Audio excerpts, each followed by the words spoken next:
I've written the word discontinuity. We need to talk about this new word. Let's kind of break it down. Discontinuous, discontinuity, not continuous. Well, if we knew what continuous was, well, then maybe we could know the meaning of discontinuous, not continuous. To be continuous simply means that you can draw the function without picking up your pencil. Notice in this particular one, if I wanted to draw this function, it goes forever to the left. So wherever we start, I begin to trace, and notice I am able to draw this entire thing without lifting my pencil. And so that would mean the graph here is continuous everywhere. If something is discontinuous, that means that you would have to pick up your pencil and then put it back down to continue graphing. Let's take a look at another example. The question is, give any points of discontinuity. Well, I start tracing this graph and I'm able to draw it. And I keep going up. If I'm going to continue drawing, I'm going to have to lift up my pencil, go to the other side of this vertical asymptote at 3, and then I can continue graphing the function. So I had to lift up my pencil when I got to x equals 3. That means that we have a discontinuity at x equals 3. Notice the graphical feature there. At 3, there was an asymptote. It's not a coincidence. Anytime you get to an asymptote, you will have a discontinuity.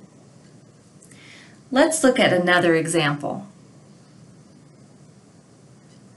Here we have a graph, and I begin tracing it, moving from left to right, hoping not to lift my pencil. So I'm graphing. Now I come to a spot where there's a hole. So I need to lift my pencil and then put it down on the other side of the hole to be able to continue drawing the function. So there is a discontinuity at x equals -2. So discontinuity happens at x equals -2. Notice I'm not using a full coordinate there. It says points of discontinuity. They just want the x value where this occurs. Let's look at some more examples. I begin tracing, moving from left to right, but right there I have to lift up my pencil and then move down here and start drawing again. I'm able to draw this entire graph without lifting up my pencil, except for at x equals -2. So we have a discontinuity at x equals -2. Notice the feature there at x equals -2. The graph is broken. We have a break at -2. Let's look at another example. Let's say we have this graph and I begin trying to trace it, moving from left to right. So I jump on there and I'm going across, doing just fine, drawing, and then I get to a hole and I have to lift my pencil. Now I don't just lift my pencil and go to the other side. I lift my pencil at x equals 7, then I go up here and I draw that dot, and then I continue on right after 7, drawing forever.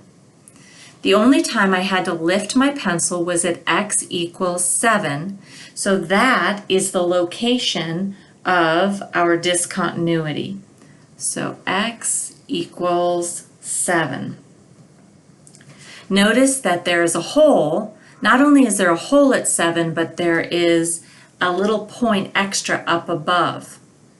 So any holes that we've encountered has been a discontinuity.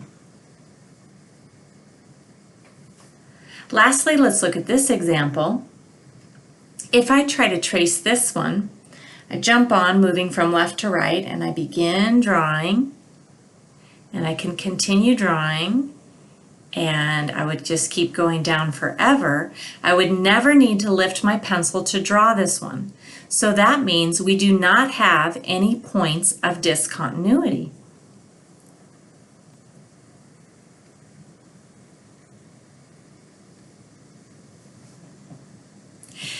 After you have drawn your piecewise function, you will be asked a follow-up question that says give any points of discontinuity. So simply envision yourself moving from left to right, drawing the function, retracing it, and any time you had to lift your pencil, whether it be at a hole, a break, or an asymptote, then those are the points of discontinuity. Just one added piece of vocabulary.